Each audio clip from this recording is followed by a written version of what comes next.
नमस्कार, daily line के news file bulletin में आपका स्वागत है। मेरा नाम है मार्तंड सिंह।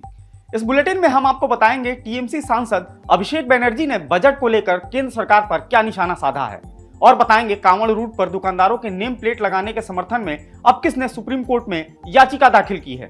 इसके साथ ही बताएंगे सीएम योगी ने पार्टी विधायकों और कार्यकर्ताओं को क्या कुछ नसीहत दिया है। लेकिन उससे पहले नजर डालते हैं आज की हेडलाइंस पर। संसद के मानसून सत्र का चौथा दिन आज भी दोनों सदनों में बजट पर हो रही बहस, विपक्ष का हंगामा जारी।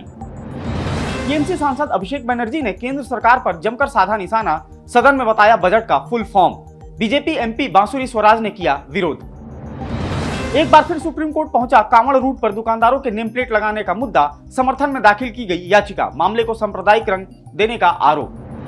सीएम योगी ने विधायकों को दी नसीहत, कहा जनता के बीच जाकर समस्याओं का करें समाधान, कार्रवाई न करने पर सबूत के साथ अधिकारियों की करें शिकायत।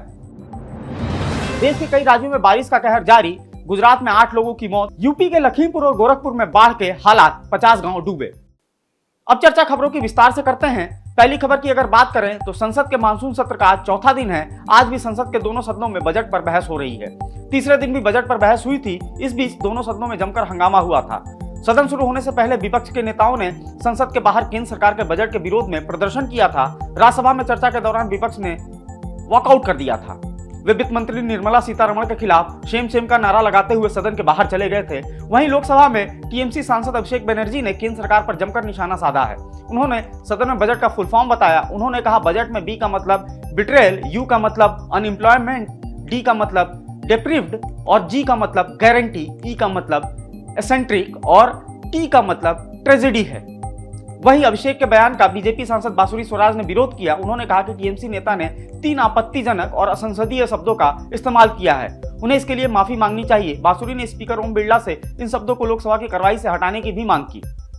बढ़ते हैं अगली खबर की तरफ। सुप्रीम कोर्ट में कांवड़ रूट पर दुकानदारों के नेम प्लेट लगाने को लेकर एक और याचिका दाखिल की गई है। ये याचिका नेम प्लेट लगाने के समर्थन में दाखिल की गई है।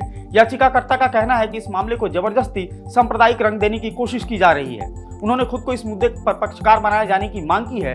याचिकाकर्ता सुरजीत सिंह यादव ने मुजफ्फरनगर पुलिस के निर्देश के समर्थन में कहा कि नेम प्लेट लगाने का निर्देश शिव भक्तों की सुविधा, उनकी आस्था और कानून व्यवस्था को कायम रखने के लिहाज से लिया गया था। कोर्ट में दाखिल याचिकाओं में इसे बेवजह सांप्रदायिक रंग देने की कोशिश की गई। इससे पहले सुप्रीम कोर्ट नेम प्लेट लगाने पर रोक लगा चुका है। कोर्ट ने अपने आदेश में कहा था कि कांवड़ रूट पर दुकानदारों को फिलहाल नेम प्लेट लगाने की जरूरत नहीं है और इसको अगली सुनवाई तक के लिए टाल दिया था। अब बात करते हैं अगली खबर की। लोकसभा चुनाव में यूपी में मिली करारी हार के बाद सूबे के मुखिया योगी आदित्यनाथ लगातार बैठकें कर रहे हैं और पार्टी नेताओं से हार की वजह पूछ रहे हैं। इस बीच सीएम योगी ने बुधवार को बरेली और मुरादाबाद मंडल के जनप्रतिनिधियों के साथ बैठक की। बैठक में सीएम योगी ने कहा किसी भी जनप्रतिनिधि की जीत में 50% पार्टी की तो 50% भागीदारी प्रत्याशी खुद की होती है। लोकसभा चुनाव में वही सांसद हारे जिन्होंने जनता को समय नहीं दिया। उन्होंने विधायकों से कहा कि उनके पास मौका है, वो लगातार जनता के बीच जाएं और उनकी समस्याओं को सुनकर उनका समाधान करें। इसके साथ ही उन्होंने कहा कि यदि जिले का कोई अधिकारी सुनवाई नहीं कर रहा है तो उसके खिलाफ पक्के सबूत के साथ शिकायत करें। इसके बाद ही अधिकारी के खिलाफ तत्काल कार्रवाई होगी। बढ़ते हैं अगली खबर की तरफ। विवादों में घिरी पुणे की ट्रेनी आईएएस ऑफिसर पूजा खेड़कर का विकलांगता सर्टिफिकेट सही पाया गया है। पुणे शहर के एक अस्पताल से जारी किए गए सर्टिफिकेट में कोई गड़बड़ी नहीं मिली है। पुणे के यशवंतराव चौहान मेमोरियल अस्पताल ने अपनी इंटरनल जांच में पाया है कि सर्टिफिकेट जारी करने में किसी तरह की गड़बड़ी नहीं की गई थी। इसे पिंपरी चिंचवाड़ नगर निगम मैनेज करता है। अगस्त 2022 में पूजा खेड़कर को इसी अस्पताल से विकलांगता सर्टिफिकेट जारी किया गया था। हालांकि सर्टिफिकेट जारी करने वाले डॉक्टरों के खिलाफ जांच शुरू किए जाने की बात भी कही जा रही है। दूसरी तरफ पूजा खेड़कर अभी तक मसूरी स्थित Lal Bahadur Shastri national administration academy नहीं पहुंची हैं। उन्हें 23 जुलाई को ही एकेडमी पहुंचना था, लेकिन वे एकेडमी नहीं पहुंची। उनका मोबाइल भी बंद आ रहा है। वहीं इस बीच पूजा खेड़कर पर माता पिता के मैरिटल स्टेटस की जानकारी छिपाकर ओबीसी नॉन क्रीमी लेयर कोटे का फायदा उठाने का भी आरोप है, जिसके बाद यूपीएससी ने पूजा के माता पिता के मैरिटल स्टेटस की रिपोर्ट मांगी है। बात करते हैं अगली खबर की तरफ।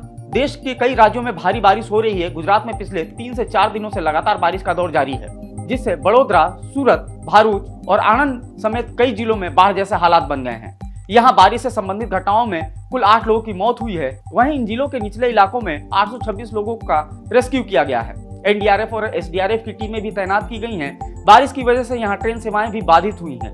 उधर नेपाल से छोड़े जा रहे पानी के कारण उत्तर प्रदेश में राप्ती नदी उफान पर है, जिससे गोरखपुर के 50 गांव में बाढ़ के हालात बन गए हैं। यहाँ भी बचाव दल को तैनात किया गया है। वहीं मौसम विभाग ने आज मध्य प्रदेश, महाराष्ट्र समेत 6 राज्यों में भारी बारिश का अलर्ट जारी किया है। इसके साथ ही 16 राज्यों में बारिश के साथ बिजली गिरने की भी संभावना है। दूसरी तरफ हिमाचल प्रदेश के अलग अलग हिस्सों में बीती रात जोरदार बारिश हुई। इस बीच कई जगह पर भूस्खलन और बादल फटने की घटनाएं भी हुई। मनाली लेह नेशनल हाईवे पर बीती रात पलचान के नजदीक बादल फट गया, जिससे बड़े बड़े पत्थर सड़कों पर आ गए। यहाँ सड़क भी क्षतिग्रस्त हो गई और यहाँ गाड़ियों की आवाजाही पूरी तरीके से बंद हो गई है। बढ़ते हैं अगली खबर की तरफ। अमेरिका में राष्ट्रपति पद के लिए चुनाव लड़ने से पीछे हटने के बाद जो बाइडेन ने ओवल ऑफिस से अपना संबोधन दिया। उन्होंने कहा कि मैं नई पीढ़ी को मशाल सौंपना चाहता हूं। चुनावी सर्वे में मेरी हार की रिपोर्ट आई थी, जिसके बाद मैंने चुनाव न लड़ने का फैसला किया है। मैं अपने साथ डेमोक्रेटिक पार्टी के साथियों को हार की तरफ नहीं खींच सकता। उन्होंने आगे कहा कि नई पीढ़ी को मशाल सौंपना हमारे राष्ट्र को एकजुट करने का सबसे अच्छा तरीका है। मैं राष्ट्रपति पद का सम्मान करता हूं, लेकिन मैं अपने देश से ज्यादा प्यार करता हूं। राष्ट्रपति के रूप में सेवा करना मेरे जीवन का सम्मान है, लेकिन लोकतंत्र की रक्षा किसी भी पद से ज्यादा जरूरी है। मुझे अमेरिकियों के लिए काम करने में खुशी मिलती है। डेली लाइन के न्यूज फाइल बुलेटिन में फिलहाल इतना ही। आप फॉलो करते रहें हमारे डिजिटल प्लेटफॉर्म डेली लाइन को।